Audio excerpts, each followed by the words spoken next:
మా నాన్న ఒక పాల వ్యాపారం చేసుకునే వ్యక్తి.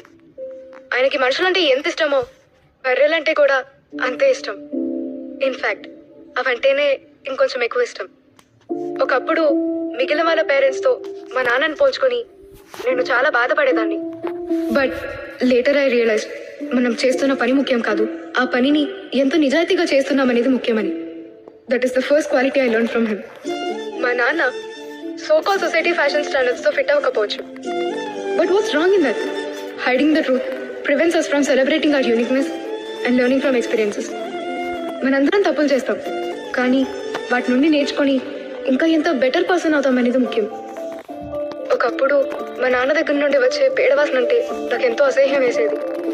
But why should I be ashamed of it? అది నా తండ్రి కష్టం వాసన. ఇక్కడున్న ప్రతి స్టూడెంట్కి గర్వంగా చెప్తున్నా, నేను డింపుల్, పాల వ్యాపారం చేసుకునే గంట రవి కూతురు. And I'm feeling proud to be his daughter. నన్ను సపోర్ట్ చేసిన ప్రతి ఒక్కరికి థ్యాంక్ యూ సో మచ్. చివరిగా ఒక్క మాట, లీడర్షిప్ అంటే ప్రపంచాన్ని గెలవడం కాదు, ముందు మనల్ని మనం గెలవడం.